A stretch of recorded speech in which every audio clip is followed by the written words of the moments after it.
السلام علیکم ورحمۃ اللہ تعالی وبرکاتہ۔ حضرات، آپ لوگ اس مفتی سلمان ازہری صاحب کی اس ویڈیو کو دیکھیں اور کمنٹ کر کے جائیں کہ مفتی سلمان ازہری صاحب نے اس بات کو صحیح کہا ہے یا غلط کہا ہے، کیونکہ یہ اکثر پایا جاتا ہے۔ دیکھیں ویڈیو کو، اس کے بعد آخر میں جو ہے ہم لوگ بات کرتے ہیں۔ آج میں یہی بات کہنا چاہتا ہوں، امت کو جن مسائل کی آج ضرورت ہے اس پر ڈسکس بھی ہو، اس کے لیے لائے عمل بھی تیار کریں۔ لوگ آ کر کے آج یہ مسائل ضرور رکھیں۔ دیکھیں، آج محرم کا یہ مہینہ چل رہا ہے، اس کو آپ میری تنقید نہ سمجھیں اور نہ ہی میں کوئی گستاخ ہوں۔ میں مولا امام حسین رضی اللہ تعالیٰ عنہ کا پیدائشی شہدا ہوں۔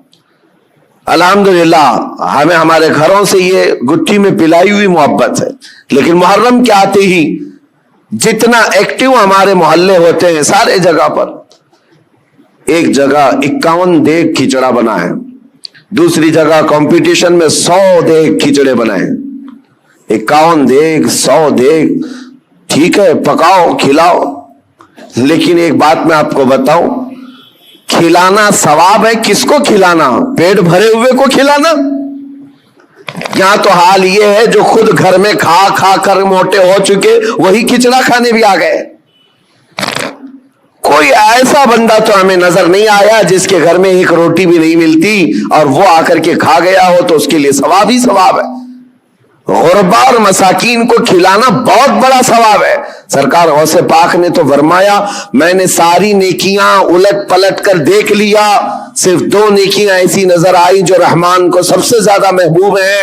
انہوں نے اپنے ملفوظات میں لکھ دیا ہے، فرماتے میں نے ساری نیکیاں چھان کر دیکھ لی، 2 نیکیاں جو سب سے زیادہ اللہ کو پسند ہے، ایک بھوکوں کو کھلانا، دوسرا ننگوں کو کپڑا پہنانا۔ لیکن یہ شرط بتائی کہ بھوکوں کو کھلانے کا مطلب یہ ہے کہ جو غربت اور افلاس کی وجہ سے کھا نہیں پاتا۔ میرے اس کہنے کا مطلب یہ نہیں ہے کہ امیر لوگ کھچڑا نہیں کھا سکتے، تبرک نہیں کھا سکتے، کھا سکتے ہیں، ہم بھی کھاتے ہیں، آپ بھی کھائیں، سارے لوگ کھائیں، لیکن میرے عزیزو، ہمارا کل اثاثہ لا کر کے کیا انہی ساری چیزوں پر ہی خرچ کرنا ہے؟ امت کے لیے ایسے مسائل ہیں، پورے محلے میں گھوم پھر کر کے ہم دیکھ لیں، ہمارے لیے، ہمارے بچوں کے لیے کوئی ایسا کوچنگ سینٹر نہیں ملتا جہاں پر غریب بچوں کو پڑھا کر کے IAS یا IPS تک کی تعلیمات دی جا سکے، اس کے لیے کوئی سوچتا بھی نہیں۔ اور نہ ہی کوئی ایسا ادارہ ملتا ہے محلوں میں کہ بچہ ہمارا اسکول جاتا ہے، کالج جاتا ہے تو ساتھ میں چل کر کے حافظ قرآن بھی بن جائے۔ ڈھونڈ کر کے نکالو، نہیں ملتے۔ ہماری لاکھوں کی ایک مشت رقم جو ہے صرف ہمارے ایک وقت کے کھانے میں چلی جاتی ہے، ایک وقت کے کھانے میں آپ کو یہ بات اس لیے عرض کر رہا ہوں، جب مسائل بہت زیادہ ہیں تو جو امپورٹنٹ مسئلہ ہے اس پر اپنی انرجی خرچ کرنا چاہیے، اس پر ڈسکس بھی ہو اور اس کے لیے عمل بھی ہو۔ اور ایک بات میں آپ کو بتاؤں، اسرائیل کی ایک پرائم منسٹر لیڈی رہ چکی ہے، اس کا ایک انٹرویو ایک پترکار نے، ایک صحافی نے لیا تھا، جس کو بعد میں چل کر کے کئی سالوں کے بعد لیک کیا گیا۔ اس نے انٹرویو میں جو پوچھا تھا اس لیڈی سے جو پرائم منسٹر تھی اسرائیل کی، کہا کہ آپ کی بہت بڑی مخالفت ہو رہی ہے کہ آپ ایک ایسی پالیسی پر عمل کر رہی ہیں جس سے پورا ملک جو ہے آپ کے ساتھ نہیں کھڑا ہے، پارلیمنٹ کے جتنے ممبر ہیں وہ آپ کے لیے اتفاق نہیں رکھتے، کیا بات ہے؟ کہا یہ وہ دور تھا جب اسرائیل میں کرائسس تھے، مال کی کمی تھی، لوگوں کے ہاں بزنس نہیں تھا، تجارت نہیں تھی اور جاب نہیں تھے۔ اس وقت جو پرائم منسٹر ہے وہ اسلحات کی ڈیل کر رہی تھی، ڈیفنس کے سامان، اسلحے خرید رہی تھی اور اس پر سگنیچر ہو رہے تھے، ایگریمنٹ بن رہے تھے، تو پارلیمنٹ کے بہت سارے لوگ اس کی مخالفت کر رہے تھے۔ آج ضرورت کس بات کی ہے اور تم کیا کر رہی ہو؟ کھانا پانی ان کو نہیں مل رہا ہے، ان کو کھانے پانی کا انتظام کرواتے، نہ کہ تم جو ہے ڈیفنس کے ہتھیار خریدتی۔ اس خاتون نے کہا سب کی مخالفت جھیل لیا، لیکن مجھے جو کرنا تھا میں کر رہی ہیں۔ سنو میرے عزیزو، وہ یہودن ہے، یہودی اسرائیل کی رہنے والی اور پرائم منسٹر، وہ کہتی ہے میں یہ کام جو کر رہی ہوں اس کام میں انسپائر ہوں، بہت زیادہ متاثر ہوں تو پروفیٹ محمد صلی اللہ علیہ وسلم سے، مسلمانوں کے رسول محمد صلی اللہ علیہ وسلم سے۔ کہا وہ کیسے؟ کہا کہ انہوں نے زندگی میں جو اسلامک سلطنت اسٹیبلش کر دی مدینہ طیبہ میں، حالات ان کے بھی اس وقت ایسے تھے کہ ایک کھجور پر ان کے صحابہ پورا دن گزار لیتے تھے، گٹلی چوس کر کے رہ جاتے تھے، ایک پیالہ دودھ کا مل جاتا تو 10 لوگ پی لیتے تھے۔ اور وہ کہتی ہے میں نے ان کی تاریخ پڑھی، ہسٹری پڑھی ہے، جس دن پروفیٹ محمد صلی اللہ علیہ وسلم کا انتقال ہوا اس دن ان کی بیوی کے گھر حضرت عائشہ صدیقہ کے گھر میں چراغ جلانے کے لیے تیل بھی نہیں تھا۔ جس دن حضور پاک کا انتقال ہوا اس دن چراغ جلانے کا تیل بھی نہیں تھا۔ وہ ایسی سادی زندگی تو گزار گئے، لیکن وہ خاتون کہتی ہے چراغ جلانے کے لیے تیل تو نہیں تھا، لیکن سب سے قیمتی اور سب سے عظیم اس زمانے کے 9 تلواریں ان کی دیوار پر لٹکی ہوئی تھی۔ گویا کہ اس محمد صلی اللہ علیہ وسلم نے یہ میسج دیا تھا کہ کھانا ایک وقت کا کھا کر نگل لوگے، دوسرے وقت پھر بھوک لگے گی، دوسرے وقت کا کھا لوگے، تیسری بھوک پھر لگے گی، لیکن تمہارے لیے امت کے ڈیفنس کے لیے جو چیز چاہیے تھی وہ محمد صلی اللہ علیہ وسلم نے وقت کی ضرورت کو محسوس کر کے پہلے سے میسج دیا تھا۔ وہ اسرائیلی یہودن کہتی آج میرا یہ عمل ہو سکتا ہے 40 سال بعد آنے والی میری قوم دیکھ کر فخر کرے گی کہ ہمارے لیے کتنی محفوظ پناہ گاہ یہ بنا کر کے چلے گئے۔ میرے عزیزوں، میں تعریف کے لیے نہیں کہہ رہا، بات یہ کہہ رہا ہوں، یہ ہوتی ہے قوموں کی تعمیر۔ آج ہم تو کھچڑوں میں رہے، کھچڑا ناجائز نہیں ہے، کھانا چاہیے، اچھا ہے، گھر میں بناؤ، جب من کرے کھاؤ، لیکن اس کے لیے اپنے لاکھوں روپے کی لاگت محلوں میں اس طرح سے تقسیم کر کے ختم کر دینا۔ ہاں اس کو حق بنتا ہے وہ حلوہ بھی کھائے، کھچڑا بھی کھائے، لیکن ساتھ میں امت مصطفیٰ کے مستقبل کے لیے عمارت بھی کھڑی کرے، اس کو یہ حق بنتا ہے۔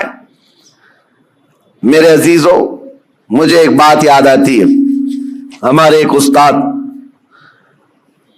ان کی یہ سوچ تھی، وہ مثال کے طور پر میں عرض کر رہا ہوں، ہمارے ایک ساتھی نے ہماری شکایت کی کہ حضرت جو کپڑے پہننا ہے سارے طلبہ کو، اس کے علاوہ ایکسٹرا یہ کپڑے پہن لیتا ہے میرے بارے میں۔ کہا یہ صدری پہن لیا یا جاکٹ پہن لیا، کہا جو سٹوڈنٹس طلبہ پہن رہے ہیں اس کے علاوہ ایکسٹرا یہ۔ تو انہوں نے کہا کہ بالکل میں سب کو برابر دیکھنا چاہتا ہوں، کس کو کیا پہننا چاہیے۔ اور اس کے بعد انہوں نے ایک جملہ کہا تھا ان کو شکایت کرنے والوں کو، کہا اس کی طرح 4 صفحے سبق تو بھی سنا دے اور تو بھی ایسی کپڑے پہن لے۔ ہاں اگر کسی کام میں تم پورے اترے ہوئے ہو اور دوسرا تمہاری دیگر ضروریات بھی پوری کر رہے ہو تو کوئی مسئلہ نہیں۔ میرے کہنے کا مطلب یہ ہے کہ آپ بڑی بڑی نیازیں کریں، لیکن اس وقت جب امت کی مستقبل کی ضروریات پوری ہو رہی ہو پھر کھانا بھی کھلائیں، دیگیں بھی چڑھائیں، اچھا ہے، عرس بھی کریں۔ یہاں حالات تو یہ ہے کہ ہم یتیمی کے حالت میں آ گئے ہیں آج۔ میاں کتنے تو ایسے ہمارے مسلمان کپلز ہیں اپنے چھوٹے چھوٹے بچوں کو لے جا کر کرسچن اسکول کے باہر کھڑے کرتے ہیں اور ایڈمیشن کے لیے پاپڑ بیلنے پڑتے ہیں، اور ان کو کتنی مرتبہ وہاں پر عیسائی نن ہو کہ پادری ہو تانے مارتے ہیں، ٹانٹ مارتے ہیں، کتنی مرتبہ ایسی شکایتیں آئیں۔ لیکن کیا کریں، ایک جگہ پر مجھے خود یہ بات یاد آتی ہے، ہمارے مقتدی تھے ایک حاجی صاحب، اپنے 2 بچوں کو ایک بورڈنگ اسکول میں انہوں نے ڈالا تھا، 4تھی اور 5ویں کے بچے، سال کا 4 لاکھ روپے پے کر رہے تھے۔ اور ایک بار وہ مجھے ساتھ میں لے کر گئے دکھانے کے لیے کہ آئیں دکھاتا ہوں کتنا بہترین ہے، 45 ایکڑ میں بنا ہوا یہ بورڈنگ اسکول ہے، سب کچھ ہے۔ میں گیا تھا، ان کے مینیجر سے میں نے پوچھا کہ شیڈول کیا ہے آپ کا، بچوں کو کیسے آپ ٹریٹ کرتے ہیں۔ انہوں نے صبح 5 بجے سے لے کر رات کے 9 بجے تک کا پورا گھنٹے کا شیڈول بتایا، اس میں پوجا بھی ہے، یوگا بھی ہے، جاگنگ بھی ہے، سب ہے۔